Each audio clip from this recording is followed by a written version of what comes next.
Bonsoir. Bonsoir tout le Bonsoir. monde. Bonsoir et bienvenue donc pour le 5e épisode déjà de Game Girl. Alors, ce soir, j'ai une merveilleuse invitée qui est là avec nous. Alors, Cynthia, est-ce que pour commencer, tu pourrais te présenter un petit peu, s'il te plaît? Oui. Alors, donc, je m'appelle Cynthia. J'ai 35 ans. Et à peu près l'âge de Zelda. Et je suis actuellement scénariste de jeux de romance chez Ubisoft. Voilà. Oh. Est-ce que tu peux nous raconter un petit peu ton parcours, tes études, tout ça, comment tu es arrivée à travailler chez Ubisoft et faire des jeux Oui. d'amour? Mais parce que l'amour est tout, en fait. Exactement. Alors, j'ai fait des études en art du spectacle. Même en art D'accord. du spectacle, en anthropologie à la base. Mais après, Ah j'ai oui. continué en art du spectacle. J'ai fait un master en recherche cinéma Mhm. et un master pro en scénario. Et comme je joue depuis que je suis toute petite et que j'écris depuis que je suis toute petite, et voilà, après, ça a bifurqué. J'ai quelques petites expériences et voilà. Aujourd'hui, j'écris les jeux d'amour. Et Oh. pas que. Ah. Alors, à quel âge est-ce que tu as commencé à jouer et avec quel jeu tu es tombée dans les jeux vidéo, si tu t'en rappelles? Alors, le truc, c'est que je me rappelle très bien du premier jeu qui m'a marqué, mais D'accord. j'ignore le nom. D'ailleurs, petit Ah. avis de recherche, je ne sais pas si toi tu sais ce que c'est. Vas-y, décris, on va voir. On va essayer de trouver. C'est les gens dans le chat qui trouvent. N'hésitez pas, envoyez vos hypothèses dans les commentaires. On est tout oui. C'était sur l'ordinateur de l'école primaire. Oula, Adibou. Non.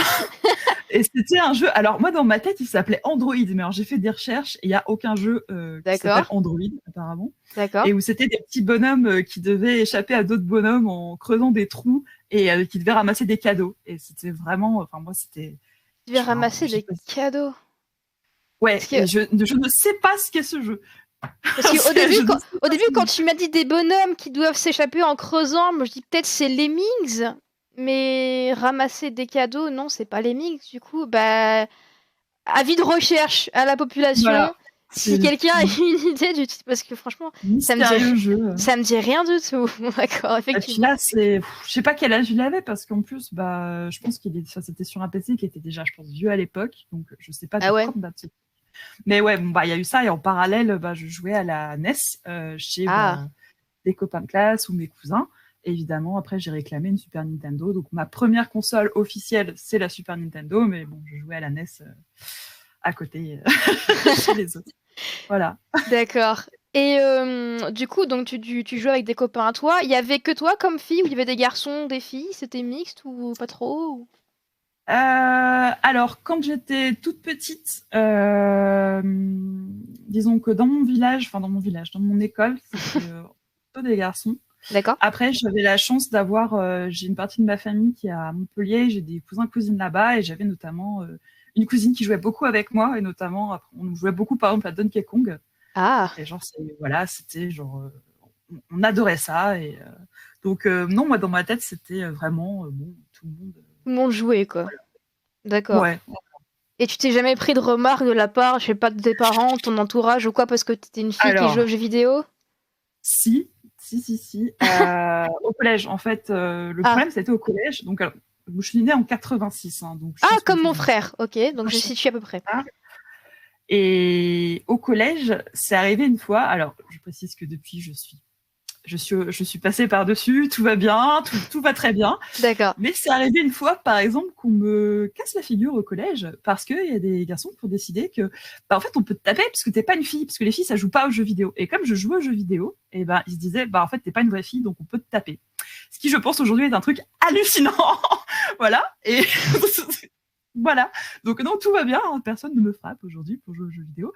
Mais je me dis, à mon avis, c'était un peu la version complètement stupide de certains, je pense, préjugés qu'on peut peut-être encore trouver aujourd'hui de « Ah ben non, mais les filles, ça fait pas ça. » Ouais, effectivement. Là, c'est un peu la version hardcore. Mais en plus, moi, je comprenais pas parce que j'avais toujours joué avec les cousins, les copains de primaire. Donc, je pense que c'était juste des abrutis. Oui, mal éduqués par leurs parents. Très, très probablement, effectivement. Et oui, puis après les parents, il y a évidemment cette image des jeux vidéo, c'est pour les enfants. Alors évidemment, ça, ils en sont revenus depuis, mais c'est vrai qu'à l'époque, Mm. ça pouvait passer pour, non, c'est pour les enfants. Qu'est-ce que tu fais là-dessus Oui, oui. Voilà. Je Oui, lisais bah beaucoup même. de livres dont vous êtes le héros, c'est pareil. Alors Oui. voilà, qu'est-ce que c'est ça? C'est pas des vrais livres. Oui, oui, mais les Voilà. parents, ils mettent un peu du temps à comprendre que oui, maman, je jouais quand j'avais 5 ans, j'en ai de 25 ou 35, et ben je joue encore. Qu'est-ce que tu vas faire quoi, maman? Et je joue toujours à Pokémon. Bisous, maman, je t'aime. Et Oui, mais heureusement, ça, je pense que ça. Enfin, après, voilà, je pense que pas le cas forcément chez tout le monde, mais je pense que ça a pas mal évolué. J'ai oui, vraiment l'impression d'avoir 150 ans quand je dis ça. Oui, elle a fait mon temps. oui, moi de mon temps, c'est moi des fois j'ai 24 ans et je dis ah ouais, non mais moi à mon époque, là je fais ah ma jeunesse comme ça, tu vois, alors que j'ai 10 ans de moins que toi. Mais... On vit vite dans le jeu vidéo, faut croire. Ouais, Mais c'est non, ça. on découvre juste plus de jeux et plus de titres au fur et à mesure que le temps Exactement. passe. Exactement. Moi, je me rappellerai toute ma vie de ce jour où. Alors, c'était il y a longtemps, hein, je crois que j'étais encore un peu au collège, où je sais plus à quel jeu je jouais, et je raconte un peu à ma mère. Ma mère, elle me fait ah, mais il y a des histoires dans les jeux vidéo. Et moi, mais j'avais, je sais pas, je veux dire, peut-être, je sais pas, 13, 14 ans, et moi, j'étais là, je fais bah oui, maman, parce que sinon, il y aurait pas de jeu, en fait. C'est pas. Tetris, c'est dans les années 80, c'est fini maintenant, maman, Tetris, tu vois. Enfin, mais bon. C'est fini, c'est fini. Oui, bon, maintenant il y a Tetris machin sur la Switch, mais c'est un cas à part, on n'en parlera pas. C'est un cas très stressant, je trouve, personnellement. Enfin, j'ai testé, je suis Ouais, très très nulle. En fait. ouais, moi aussi, Mais pareil. bon, Alors, quand tu es parti pour devenir scénariste dans les jeux vidéo, quelles ont été les réactions de ton entourage? Est-ce qu'il y a eu des réactions positives, négatives ou des un peu... Alors ça dépend des gens. D'accord. Il y a des gens pour qui c'est un peu comme si j'avais dit bonjour, je veux devenir, je sais pas, bergère de ratons laveurs au fin fond de l'Alaska. C'est quoi, c'est un vrai métier ça ou Ouais. voilà. Qu'est-ce que ceci? Voilà. Et puis après, c'est vrai que l'entourage qui connaît un peu les jeux, ou j'ai pas mal d'amis par exemple qui écrivent ou autres, forcément ils se disent ah non, c'est cool, en plus ça te correspond bien. Oui. Mais c'est vrai que bon, il y a beaucoup de gens pour qui c'est qu'est-ce que c'est que ça? C'est bizarre. Ouais. Bon, genre en soirée, voilà, si on se retrouve dans une soirée avec, par exemple, des amis qui viennent d'école de commerce, là, des fois, il y a des gens qui vont un peu vous êtes la bête curieuse, quoi, genre. Mais bon, ça, je pense que ça marche tous les métiers dans le jeu vidéo, hein, ça marche. Hein, voilà, mais qu'est-ce donc que ceci? Oui, après, je pense que ça doit dépendre un peu de l'entourage que t'as, parce que moi, je sais dans l'entourage que j'ai, si un jour j'aurais décroché un job dans une boîte de jeux vidéo, on va me faire waouh, mais trop bien, mais qu'est-ce que tu fais, tout machin. Après, vraiment, c'est peut-être un problème, soit je pense, soit de milieu, peut-être aussi un peu de génération, ça doit dépendre un peu de tout ça, à mon avis, en ce sens-là. Est-ce que pendant que tu étais étudiante, est-ce que tu as déjà été victime de sexisme, de propos sexistes, de comportements sexistes ou misogynes dans tes études? Dans mes études, parce que Ouais. là, je pensais aux jeux vidéo en parallèle des études, mais bon, ça, je pense que la réponse est voilà. Non, mais dans les jeux en ligne, on en parlera plus tard, mais bon, malheureusement, c'est un peu la Voilà, base. voilà. Dans mes études, alors ça, que moi, comme les études, c'était, il y avait beaucoup de femmes, vu que j'étais dans l'art du spectacle, et après, Oui. même le master scénario, on était 12, dont 10 femmes. Oui, oui. Donc, franchement, j'ai vécu ma meilleure vie. Hein. Il n'y avait pas de sexisme, Ouais, c'est sûr. c'était très bien. Donc non, au niveau des études, ça allait. Par contre, c'est vrai que, mais encore une fois, bon, je suis vieille. Je me souviens que effectivement, adolescente, je regardais, par exemple, dans les magazines, genre Phosphore, etc. Et je me disais, mais est-ce qu'il n'y a pas des métiers dans les jeux vidéo? Ouais. Et en tout cas, à l'époque, ça me paraissait être complètement impossible. J'avais vu qu'il y avait genre une école qui faisait un truc. Je me disais, ah, mais jamais mes parents voudront.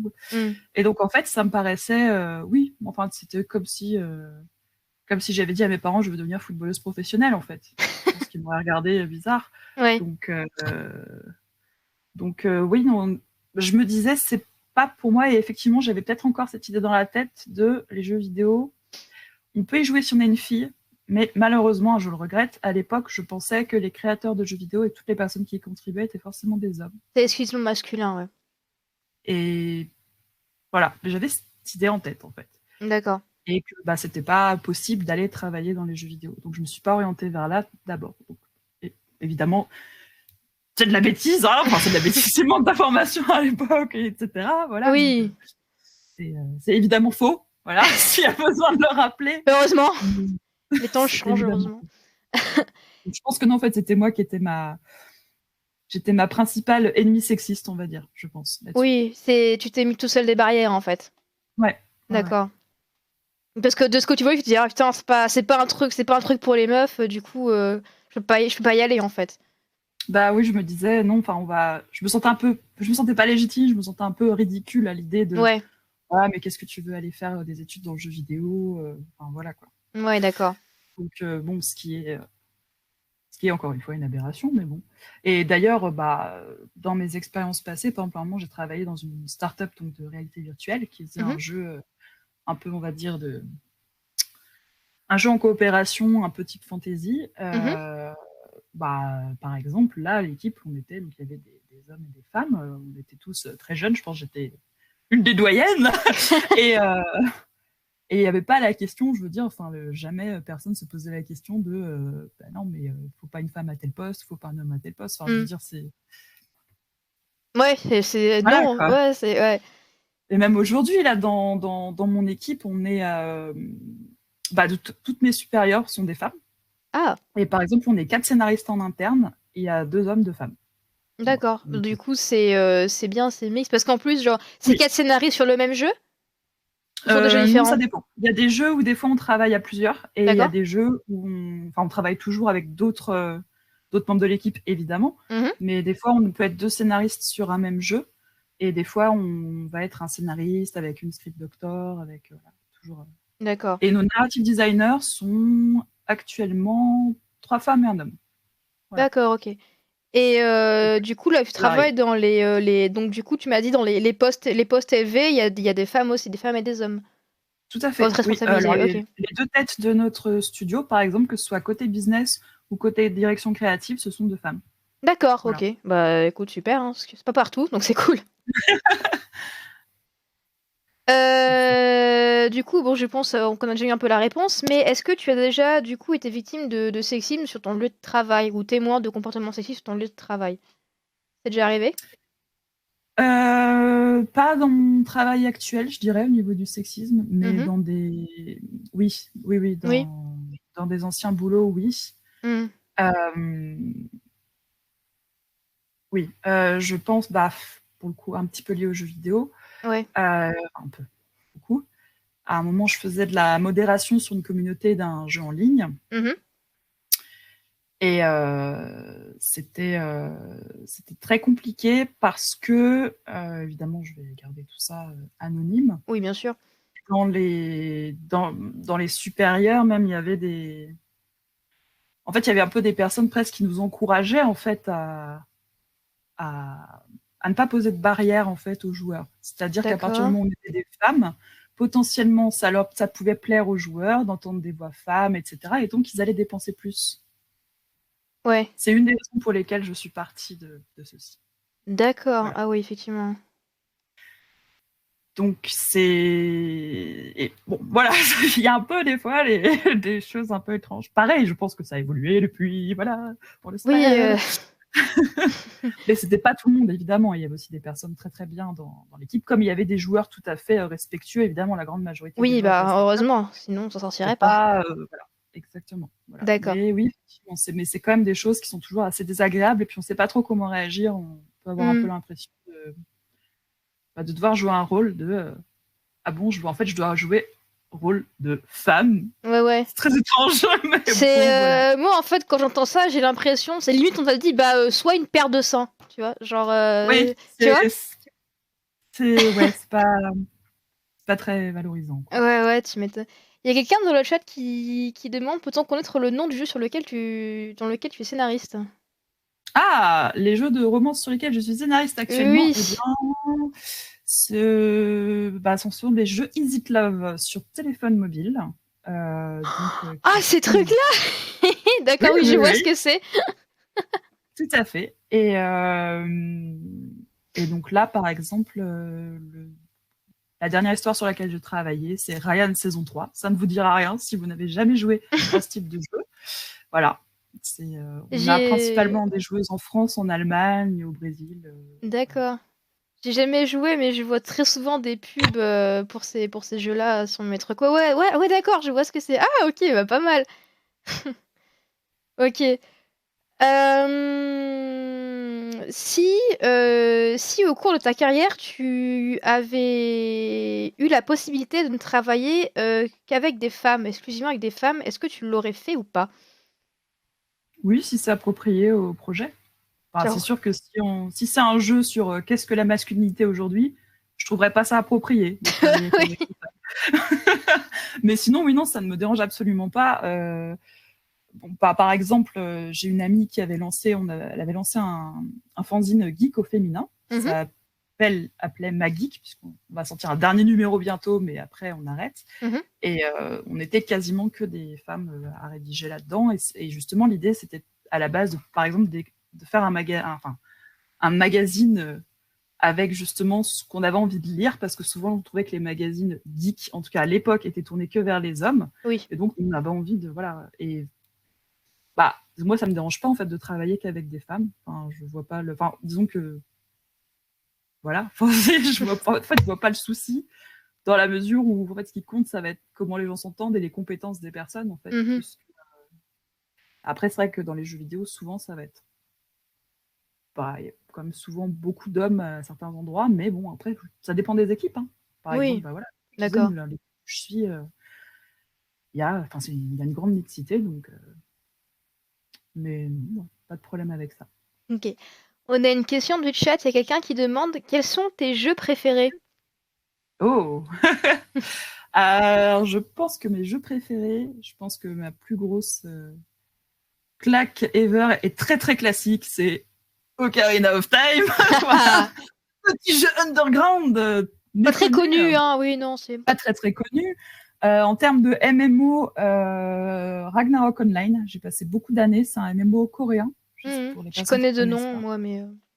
Qui avait des graphismes très mignons en fait en 2D sur des décors en 3D, et j'ai passé des années. C'était vraiment, ce jeu a aspiré une partie de ma vie, je pense. C'est pour ça que j'ai toujours l'impression dans ma tête d'avoir 5 ans en moins. C'est les 5 ans que j'ai dû passer sur ce jeu. Beaucoup de cas sur beaucoup d'MMO, je crois.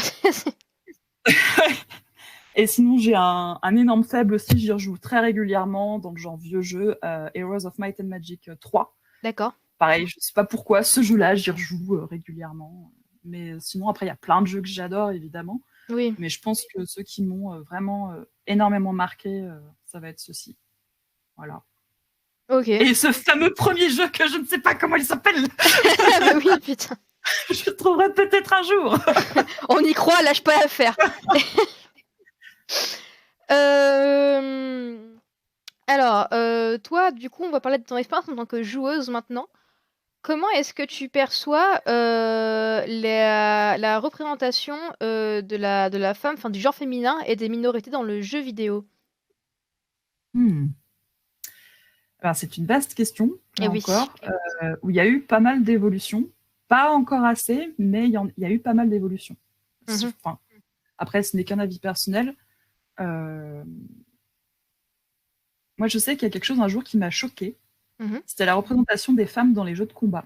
Parce que j'ai eu une période adolescente où j'adorais les jeux de combat. Et notamment, j'étais une grosse fan de Bloody Roar. Je sais pas pourquoi, celui-là, par-dessus les Tekken et compagnie, j'adorais Bloody Roar. Puis en fait, un jour, je me suis rendu compte qu'en fait, les femmes dans les jeux de combat, c'était tout le temps soit des nanas ultra sexualisées. Bon, à l'époque, je me disais, soit des gros seins à l'air, voilà, parce que j'avais pas forcément ces mots-là en tête, soit des écolières.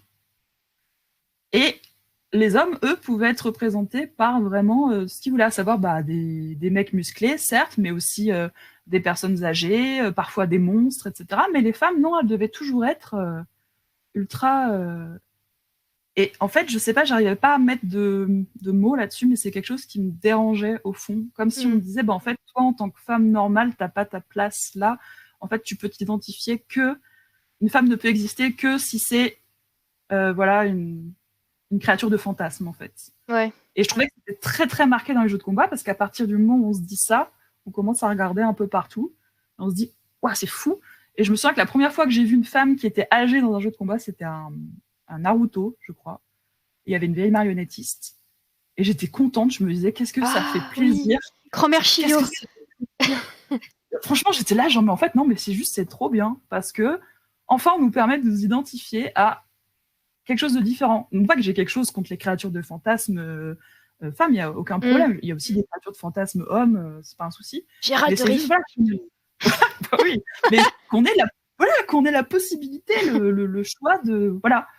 Et je trouve qu'il y a des évolutions là-dedans. Par exemple, je joue à League of Legends, comme beaucoup de gens, voilà, sans grande originalité.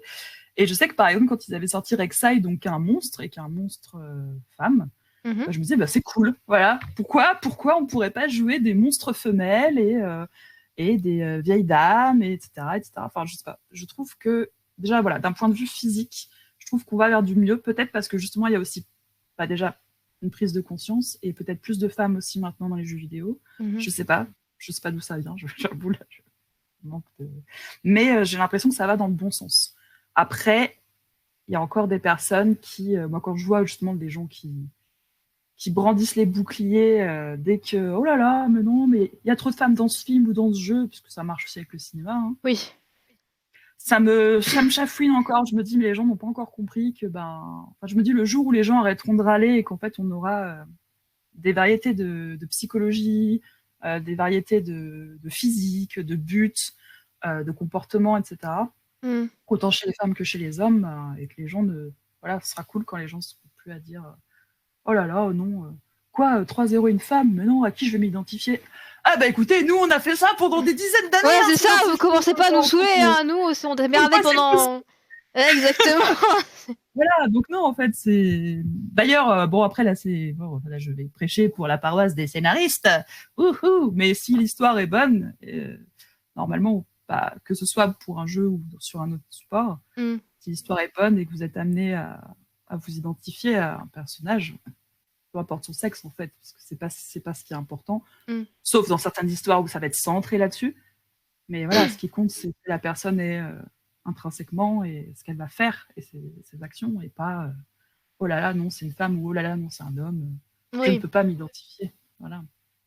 Après c'est vrai que moi alors je trouve que pour ma part je trouve que c'est un des avantages des RPG, alors moins les JRPG que les RPG occidentaux, c'est que tu avais le choix d'incarner un homme ou une femme quand tu customes ton personnage.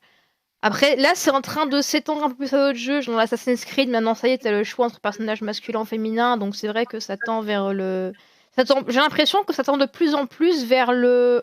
Petit à petit, vers le choix, plus que sur un personnage imposé. Effectivement. Mais bon, ça demande énormément de ressources en plus, donc c'est pas forcément tout... Enfin, ça dépend des jeux. Oui. Franchement, c'est pas à toi que je vais apprendre ça de toute façon, mais peut-être pour les personnes, je sais pas qui... c'est sûr qu'à partir du moment où il y a customisation de son personnage, c'est pas juste un choix au départ. Enfin, pour le joueur, c'est ok, je choisis au départ, mais pour la création du jeu, ça implique énormément de choses, énormément de personnes, quoi. Donc, oui. Mais c'est bien, mais c'est sûr que c'est bien. C'est vraiment cool. Et d'ailleurs, tous les jeux, par exemple l'année dernière quand je jouais à Stardew Valley, comme quoi, même voilà, le petit jeu indé en 2D où on peut customiser un peu son personnage, choisir le sexe et tout, mine de rien, après on se projette, même si on est, voilà, mais quand moi je suis vieille, je suis habituée voilà, à me projeter dans des petites bouillies de pixels, mais en fait, ça marche toujours, en fait, je pense. Peu importe le support, en fait. Oui, bien sûr. C'est pas très clair dans le... Il y a quelqu'un dans le chat qui demande quelles sont les restrictions au niveau de ton travail de scénariste. Les restrictions? C'est-à-dire au niveau du Covid ou Non, je pense peut-être trucs que tu as le droit ou pas de mettre dans l'histoire de ton jeu en tant que scénariste. Je suppose, j'ai pas plus de trucs que toi parce qu'il a pas écrit plus dans sa question, mais je suppose que c'est ça qu'il veut dire. Peut-être au niveau des sujets un peu touchy ou des choses comme ça. Oui, je pense que c'est ça. Oui, voilà, il dit voilà, c'est ça, au niveau des sujets un peu, voilà. Alors ça, c'est quelque chose qui est en évolution. Alors, il faut savoir que nous, nos jeux, en fait, donc, ont été rachetés par Ubisoft et que notamment l'équipe et mes dirigeantes sont très poussé justement, enfin très investi justement sur comment dire, les questions justement déjà d'inclusivité, etc. et d'évolution sociétale. Donc on est un peu en permanente évolution par rapport à ça. Et donc il y a des sujets qu'on va aborder différemment d'avant, des sujets qu'on n'abordait pas effectivement avant, et aussi comment on va les aborder pour l'idée n'est pas de choquer aussi, et de ne pas traumatiser les joueuses. Voilà, donc ça, Ou les joueurs. ou les joueurs. Alors c'est vrai que nous on a tendance à dire les joueuses, puisque, et ça c'est pas un secret, les statistiques montrent qu'en fait on a une majorité de joueuses. Donc techniquement on a l'habitude maintenant nous de dire les joueuses. Pour une fois ça change. Oui, écoute, c'est pas... voilà. Mais c'est ouais. Non, après au niveau des sujets, c'est vrai que j'imagine peut-être qu'il y avait en arrière-plan le sujet du sexe. Le sujet du sexe peut être complexe aussi. Pareil, on en met peut-être plus fort qu'avant. Mais après, il y a toujours la notion, alors c'est pareil, la notion de choix ou de consentement, notamment dans les scènes, enfin les histoires de romance, c'est quelque chose de très important parce que comme en plus les jeux sont à la première personne, on ne peut pas se permettre de faire subir par exemple une romance à quelqu'un, et encore plus des scènes charnelles. Oui. Voilà. Joliment dit. Des scènes croustillantes.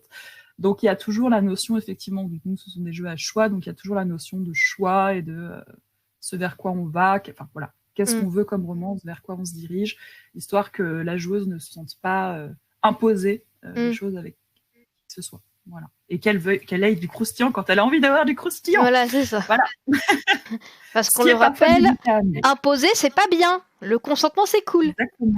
Exactement. Mais je le précise parce qu'en plus, nos jeux sont quand même à l'origine inspirés donc à la fois des otome japonais, mais aussi de la new romance, qui est donc un genre littéraire, donc dont les figures de proue sont par exemple 50 Shades of Grey, qui a quand même pas mal fait débat sur les notions justement de consentement, etc. Donc on a beaucoup de nos joueuses qui sont aussi des lectrices de ce genre-là.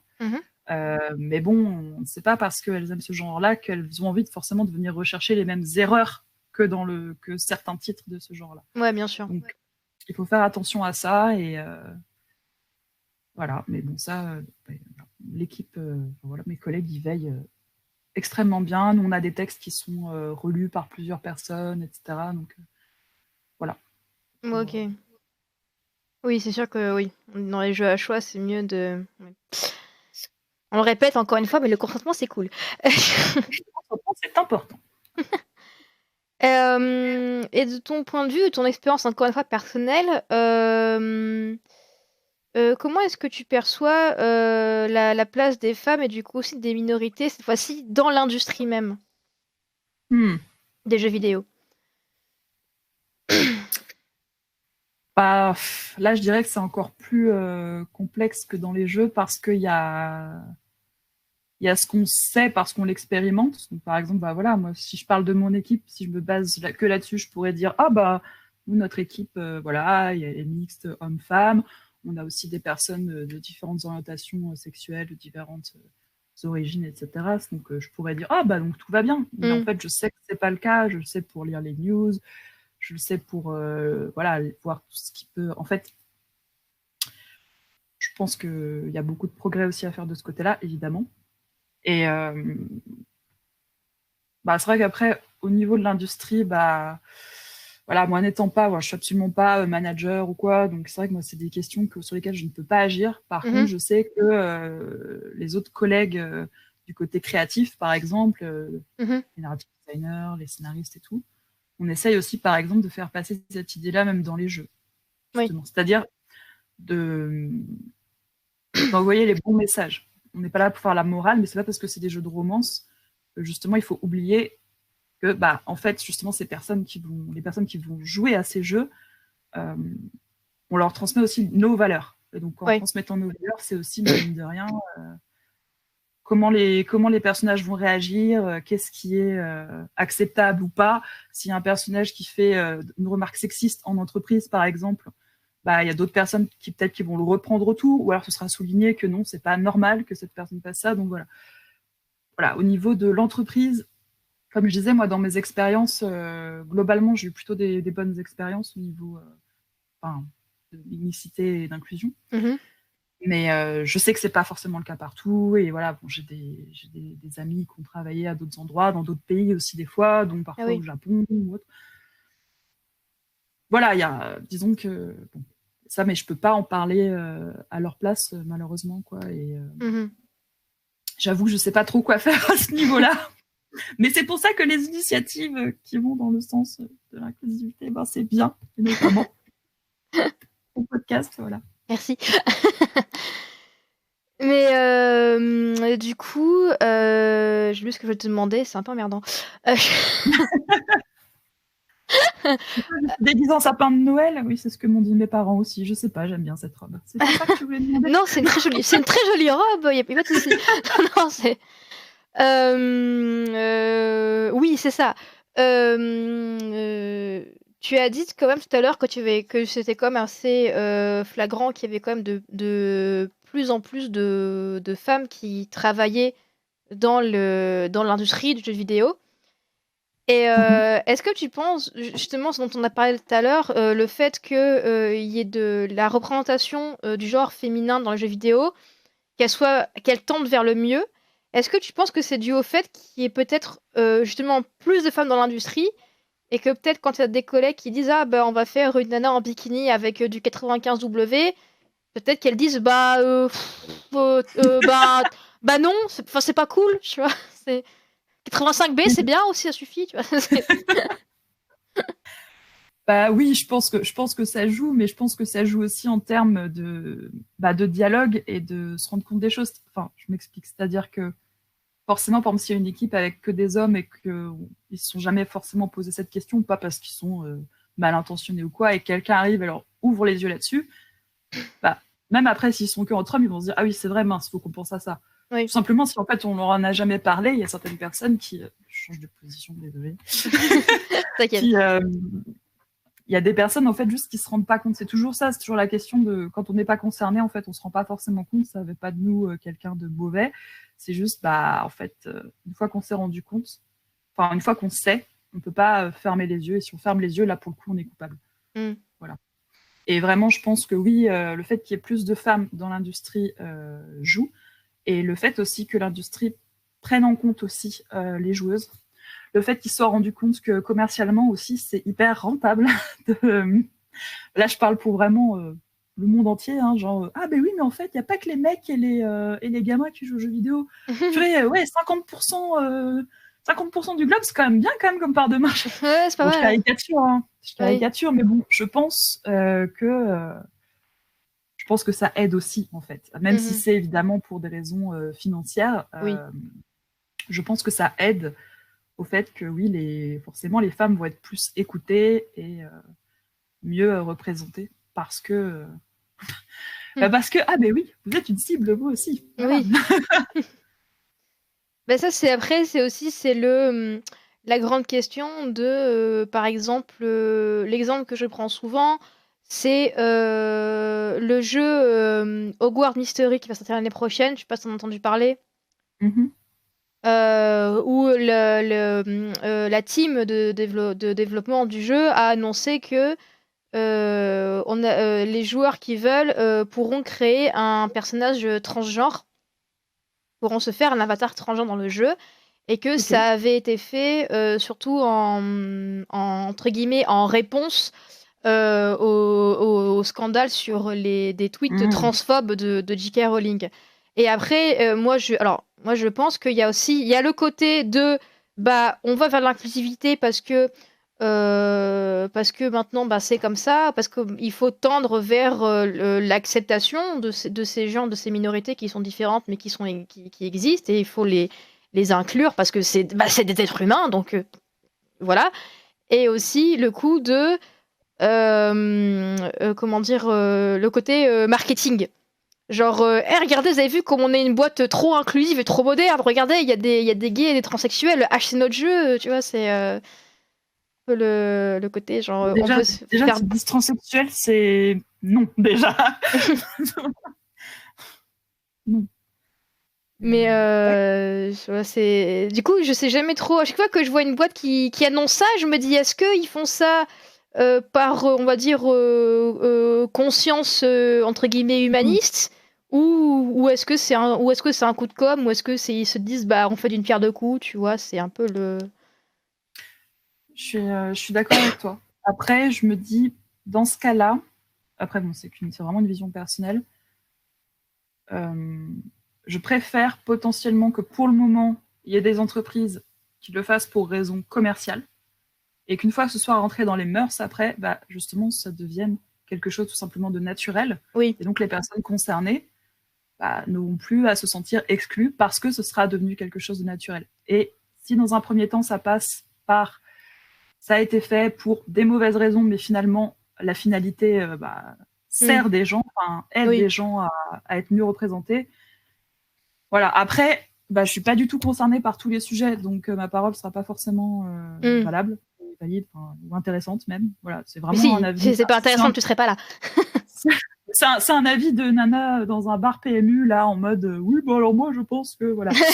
donc non ouais c'est vrai qu'en plus le cas Harry Potter c'est J.K. Rowling là pour le coup c'est très particulier. Oui.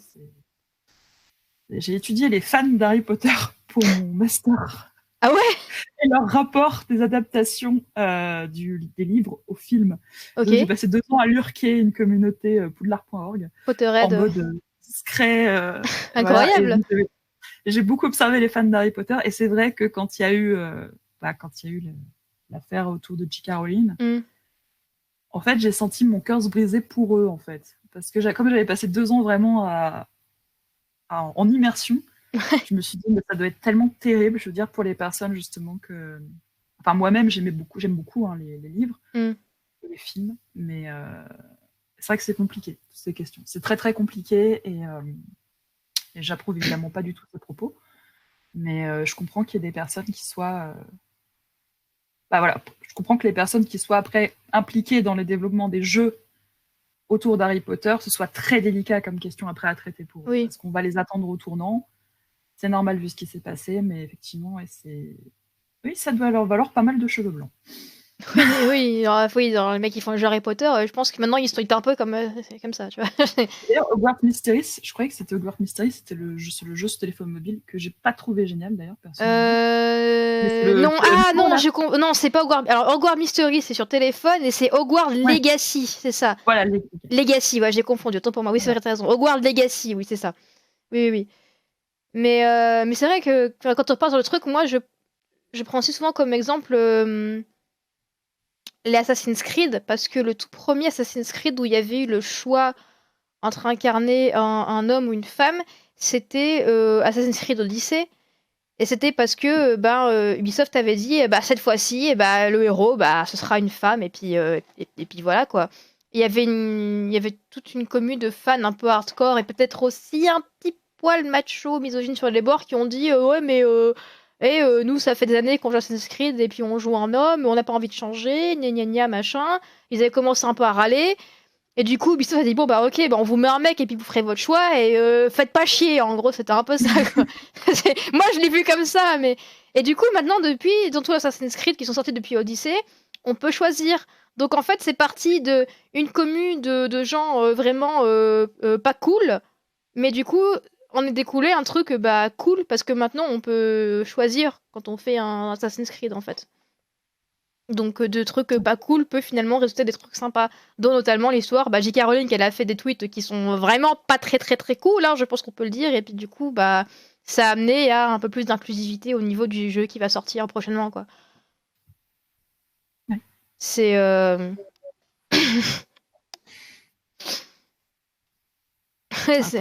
c'est un débat qui est très large, hein. Après c'est Ouais, surtout je pense que après je sais pas au niveau je sais pas si les personnes concernées préfèrent se disent j'aurais préféré qu'il n'y ait pas ces tweets et que le jeu n'y ait pas cette possibilité, ou je préfère qu'il y ait eu ces tweets mais qu'il y ait cette possibilité.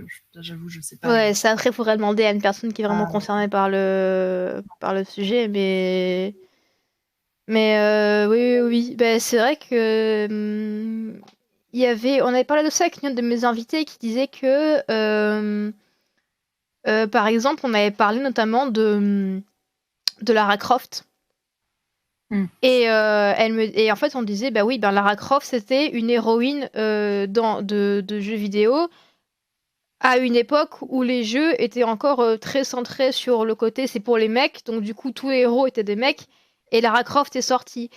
Et donc moi, je lui parle de ça, elle me dit, oui, c'est vrai, mais si tu regardes bien les derniers Lara Croft, les derniers Tomb Raider qui sont sortis, même ça a été un sujet qui était abordé dans un reportage que j'ai vu sur YouTube, qui dit que en fait, même si Lara Croft c'est une aventurière et tout, elle est toujours mise un peu en position entre guillemets de faiblesse. C'est-à-dire qu'elle est montrée comme étant assez fragile. Genre, elle est toujours en train, il faut que elle se planque. Dans le dernier Tomb Raider, quand il y a des scènes où les scènes quand on perd et quand elle meurt, les scènes où elle meurt sont assez violentes, etc. Même si c'est une héroïne aventurière, elle a elle est toujours montrée avec un petit côté, une petite part de faiblesse, alors que quand tu prends un jeu qui est très très similaire sur le fond comme sur la forme, par exemple l'Uncharted, Nathan Drake, lui, il est montré, il a jamais ces petits moments un peu de fragilité, entre guillemets, on va dire. C'est toujours genre le mec, la testostérone avec ses pecs, avec ses flingues, etc. Et c'est... Alors que dans Lara Croft, bah, c'est les mêmes jeux sur le fond, c'est des aventuriers qui explorent des tombes et qui se battent contre des méchants. Mais Lara Croft, elle a toujours un peu ce côté un peu plus de fragilité féminine qui est représentée malgré tout ce qu'elle fait. Parce que c'est quand même une sacrée nana, Lara Croft. Hein, ça, c'est pas. Ça, c'est sûr. Ouais, je vois ce que tu veux dire, je suis d'accord. Après, moi, j'ai un petit peu de mal avec un autre excès qui est le fait que parfois, que ce soit dans le jeu vidéo ou dans le cinéma, les gens vont balancer ce que j'appelle un peu l'effet Buffy, quoi, genre regardez une femme forte. Et en fait, ce qu'ils appellent une femme forte, c'est une nana ultra canon qui se bat et qui ne montre jamais ses émotions. Et en mode, ça, c'est une vraie femme forte.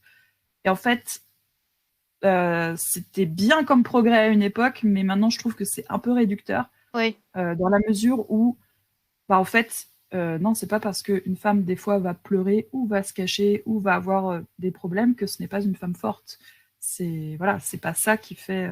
Et surtout, c'est bien. Encore une fois, on en revient à la diversité de représentation. Bien sûr. Donc après, est-ce que les faiblesses chez Lara Croft, est-ce que c'est pour montrer c'est une femme, donc comme tu disais, c'est pas Nathan Drake et compagnie, ou est-ce que, et là je fais peut-être l'avocat du diable comme on dit, mais où est-ce que c'était eux dans leur idée de dire non, regardez, elle reste humaine, on veut montrer qu'elle a quand même des failles. Après, je veux défendre les scénaristes aussi, en mode il faut bien qu'un personnage ait des faiblesses et des failles, etc. Oui.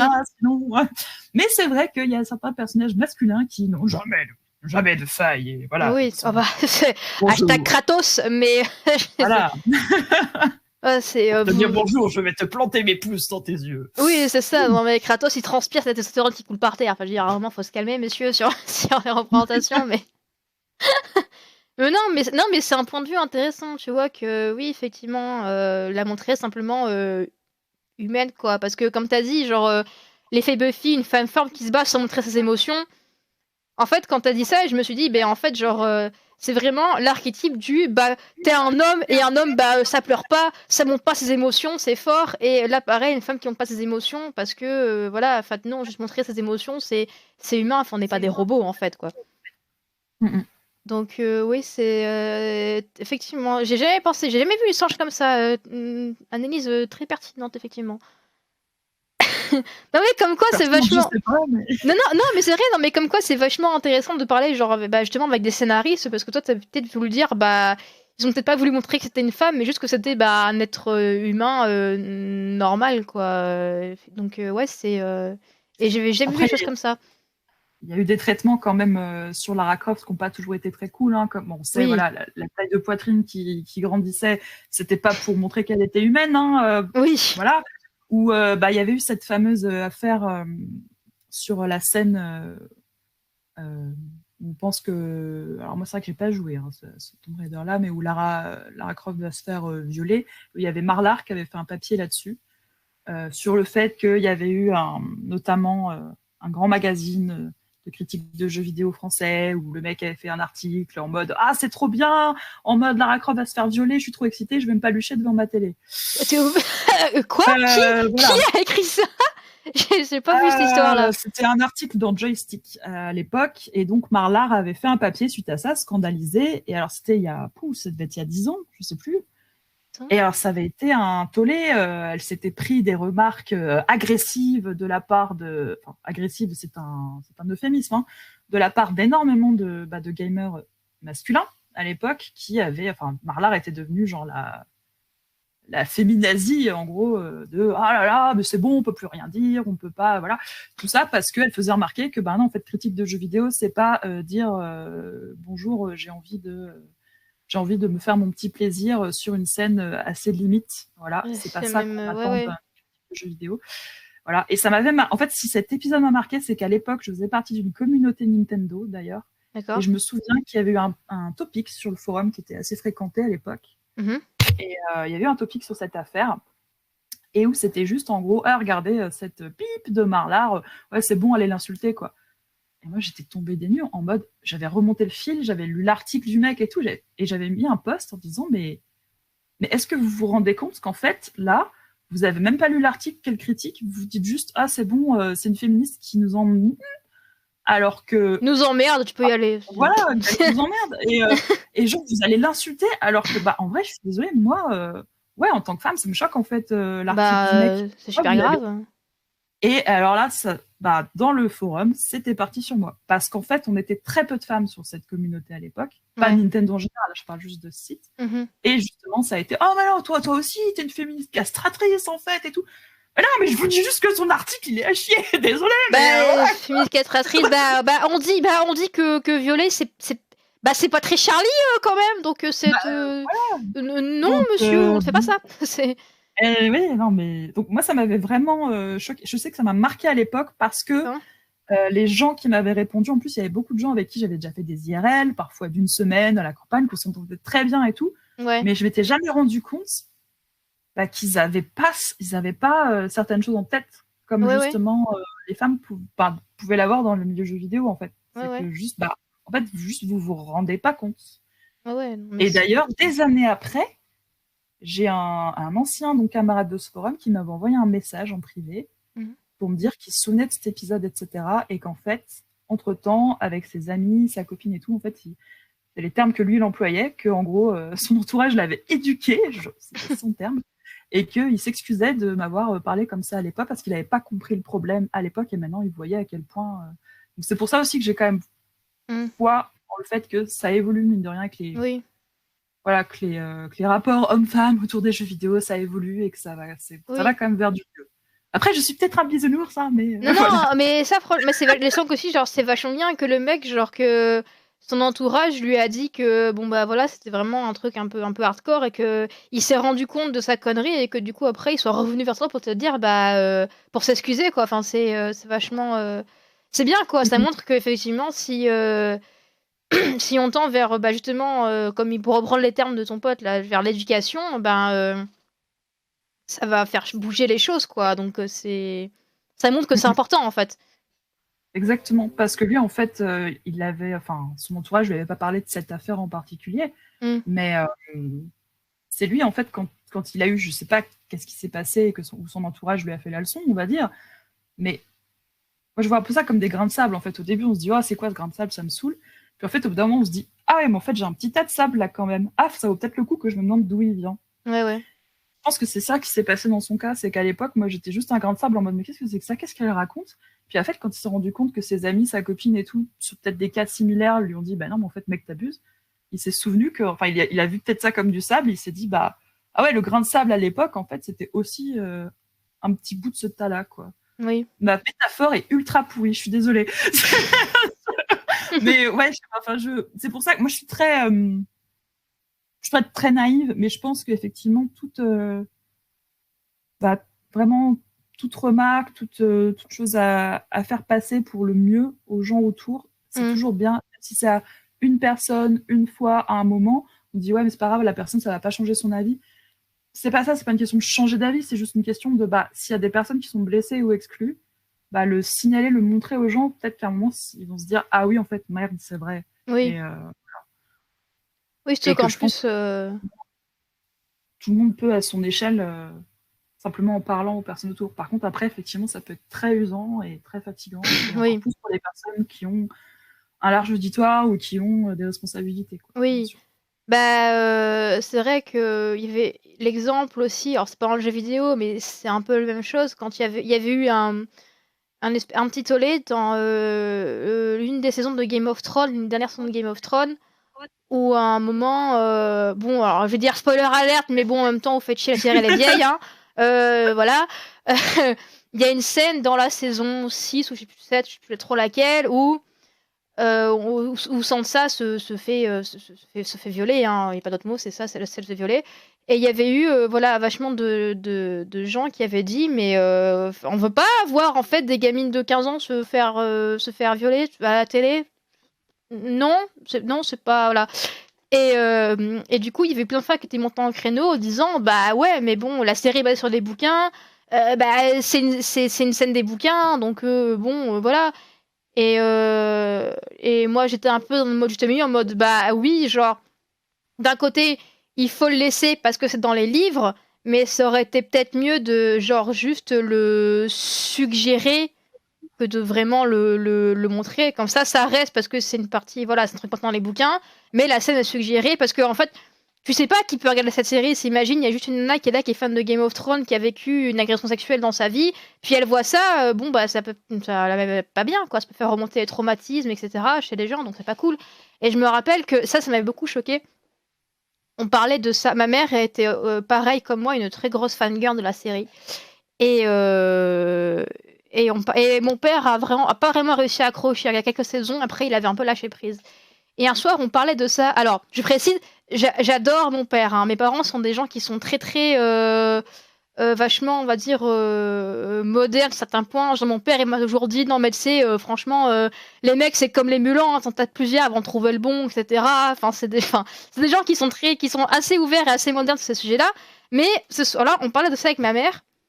Et à un moment, donc, on parle de cette scène-là, cet épisode-là. Et mon père dit ah mais Sansa là c'est l'aînée là, celle qui est un peu coincée. On dit ouais c'est là. Et là il fait oh bah écoute ça se fait violer, tant mieux ça la décoincera un peu, hein, c'est pas grave. Et avec ma mère on avait fait mais on avait regardé comme ça, on fait mais tu te rends compte de ce que tu viens de dire, genre c'est même le chien qui était par terre il a fait un bond de 3 mètres, je te jure.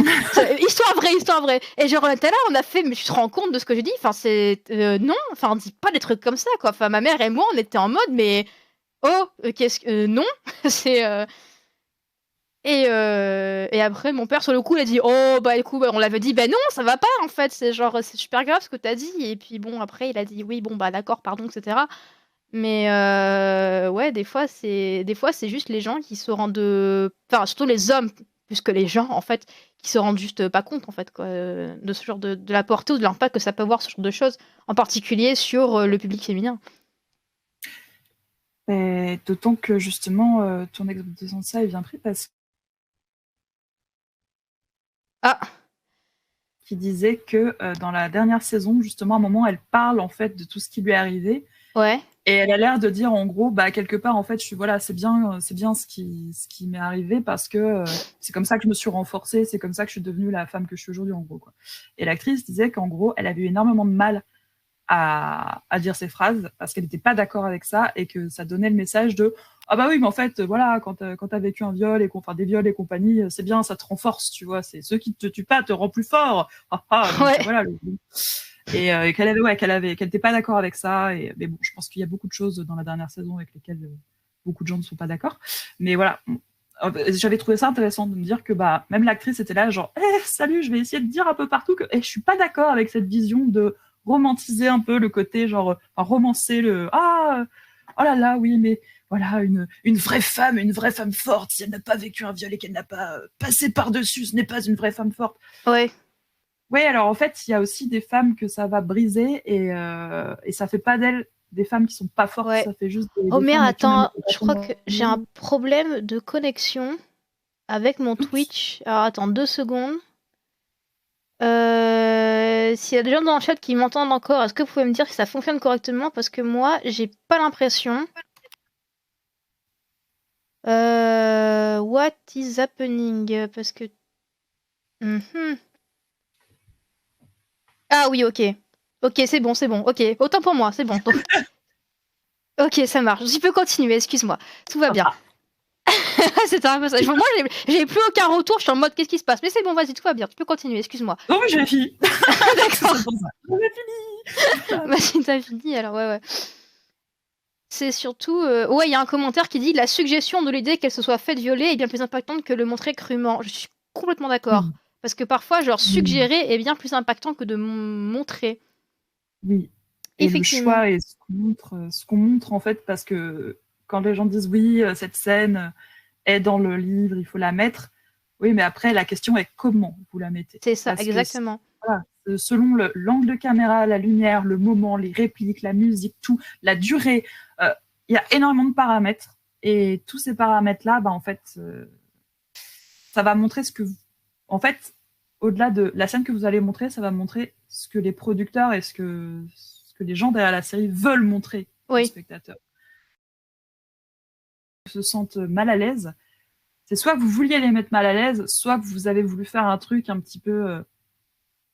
comment dire, aguicheur, en mode, regardez, vous allez voir, parce que oui, on va pas se leurrer, il y a, voilà, c'est une attraction aussi sexuelle autour du viol, alors quand il est romancé, voilà, que ce sont des fictions, c'est autre chose, mais voilà, est-ce que c'était pour jouer là-dessus, est-ce que c'était, on sait pas, enfin moi je peux pas me prononcer à leur place, mais oui. Je suis d'accord avec toi, la suggestion, parfois c'est beaucoup mieux des fois. C'est vrai, encore une fois, là, c'est pris en adaptation. Toi, par exemple, en tant que scénariste, si par exemple, demain, tu dois adapter un jeu tiré d'un bouquin, et que dedans, dans le bouquin, à un moment, il y a une scène de viol, mais qui soit, entre guillemets, importante par rapport au scénario et au développement d'un personnage. Comment est-ce que toi, en tant que scénariste, tu peux essayer de bidouiller le truc pour pas que tout le monde se trouve avec une scène de viol dans son salon pendant qu'il joue à son jeu, tu vois, ça c'est... Après, ça dépend du jeu, ça dépend effectivement du public, de ce qui est recherché. Si c'est un jeu, justement, avec par exemple justement des choix. Par exemple, imaginons que ce jeu soit par exemple chez Dontnod. On pourrait tout à fait imaginer que voilà, selon les choix que les gens font, est-ce que ça va les mener vers ça, potentiellement en mettant des trigger warnings. Enfin, il y a plusieurs techniques. Je ne sais pas s'il y en a une qui est... Enfin, je pense qu'il n'y a pas une technique universelle. Et je pense que c'est justement des sujets sur lesquels l'industrie du jeu vidéo se penche pas mal en ce moment. On voit que par exemple Netflix maintenant met aussi des trigger warnings, etc. Et donc je pense que dans le jeu vidéo, c'est en train d'arriver, autre que les trigger warnings, vraiment plein d'autres façons de se dire tiens, comment on peut protéger les gens, mais tout en leur permettant quand même de vivre les histoires et les émotions qu'ils sont venus chercher. Parce qu'il y a aussi des gens qui vont venir voir ce genre de scènes ou les vivre, comme catharsis, par exemple. Il y a des gens que ça peut aider, parfois même à se remettre de trauma.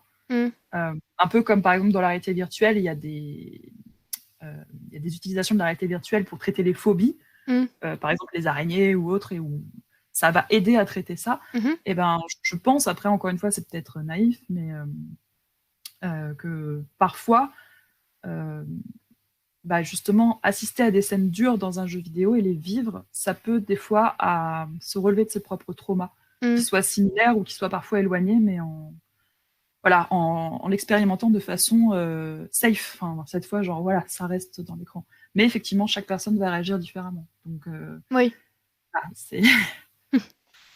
n'y a pas de réponse universelle là pour le coup. Je pense que oui. Après, ça dépend vraiment du support, de l'histoire, etc., du public, de tellement de paramètres que donner une réponse précise, dans ce genre de choses, c'est compliqué, effectivement. Oui. Qu'est-ce qu'il me dit? L'adaptation... Alors, dans le chat, on me dit l'adaptation d'un livre en film ne doit pas être une copie conforme, sinon il y a de fortes chances que ce soit de la merde. Tout dépend des individus et de leur vécu. Effectivement, je suis tout à fait d'accord.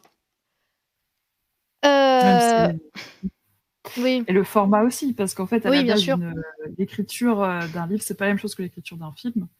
L'écriture d'un livre, c'est la maison. Et l'écriture d'un film, le scénario n'est qu'une brique, en fait, dans le film. Donc, déjà, de base, c'est pas comparable. Donc, c'est vrai que c'est pas le même média. Donc, l'intérêt, c'est d'utiliser les outils de chaque média pour raconter l'histoire.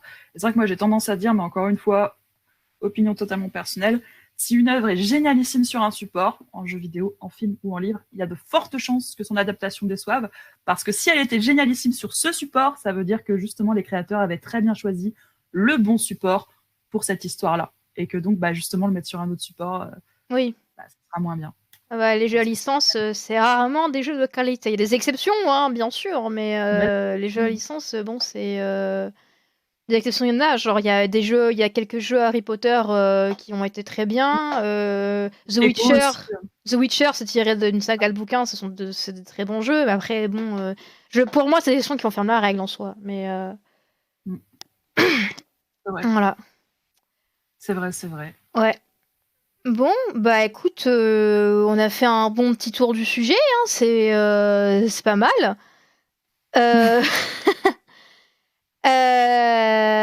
Est-ce que, écoute, pour le mot de la fin, est-ce que tu aurais un conseil à donner à celles et ceux qui hésiteraient à se lancer dans l'industrie des jeux vidéo? Évidemment, déjà, a priori, n'hésitez pas, n'ayez pas peur. Et pour ce qui concerne, je dirais, les personnes qui écrivent ou qui ont envie d'écrire dans l'industrie du jeu vidéo, surtout ne pas vous dire que vous n'êtes pas légitime, parce que ça, je sais que c'est quelque chose qui se rencontre beaucoup chez les gens qui écrivent, y compris par exemple chez des amis qui sont auteurs, etc., ou scénaristes dans l'audiovisuel. Clairement, à partir du moment où vous aimez jouer, vous aimez écrire, apprenez les outils dont vous avez besoin, que ce soit dans les livres, en parlant avec d'autres personnes, en regardant des films, en jouant à des jeux, etc. Mais à partir du moment où vous aimez ce que vous faites et vous avez vraiment envie de le faire, vraiment, c'est le plus important. À ce niveau-là, voilà. Ne vous dites pas que vous n'êtes pas légitime. Voilà. Moi, ça m'a fait perdre énormément de temps. Je pense que ça m'en fera perdre encore. Et voilà, si vraiment il y a un souhait, vraiment quelque chose que je vous souhaite, c'est vraiment de ne pas vous considérer comme illégitime, surtout que les scénaristes dans le jeu vidéo, souvent on va dire oui, mais c'est les game designers aussi et tout. Non, mais c'est pas grave, c'est vaste, l'univers est vaste, l'univers des jeux vidéo est vaste, tout le monde peut trouver sa place, et justement, que ce soit dans le scénario ou d'autres domaines, il y a de la place pour vraiment tellement de gens passionnés et qui veulent vraiment bien faire. Donc, ne pas se décourager. Même si on dit, ouais, mais c'est un secteur bouché, il y a beaucoup de concurrence et tout. Ouais, mais à ce compte-là, vous voulez aller faire quoi? Médecine? Il y a de la concurrence aussi, en fait. C'est bouché partout. Ça vous passionne pas, pourquoi? Enfin, faites quelque chose qui vous passionne et en quoi vous croyez. Et puis, en fait, c'est merveilleux de contribuer de faire des jeux, peu importe le public, quoi. Enfin, moi, je sais que pour moi, c'est un boulot qui a du sens de bosser dans les jeux vidéo, parce que quand vous croisez des gens qui disent ouais, mais ça sert à rien les jeux, non, il y a plein de jeux qui rendent des gens heureux, qui leur procurent des émotions, du rêve, de la joie, qui aussi des fois les font réfléchir, qui leur font apprendre des choses, qui leur font voir peut-être plus loin des fois que ce qu'ils auraient vu dans leur vie. Donc non, je suis désolée. N'écoutez pas les mauvaises langues ou les tristes cires qui vous diront oh mais non. Si vous y croyez, croyez en vous, ouais. Faudrait que je prenne une voix de Yoda pour dire ça, ou je sais pas. Vas-y, Yogi, le pouvoir de l'amitié. D'accord. Écoute, merci beaucoup à toi d'être venu ce soir, d'avoir répondu à mes questions. Merci à tous ceux qui ont assisté au live, qui ont participé dans le chat, etc. J'ai une petite annonce. Le prochain épisode sera tourné, enregistré jeudi soir, où j'interviewerai une streameuse Twitch de 5000 followers qui viendra nous parler de son expérience. Voilà, donc si vous voulez être là jeudi soir, vous êtes très bienvenus. Je serai là. Ah, cool. Écoute, Cynthia, merci encore à toi, et puis bonne soirée. Merci, bonne soirée à toi aussi. Et puis à une prochaine fois. Allez, au revoir tout le monde, et puis peut-être à jeudi ou à avant. Allez,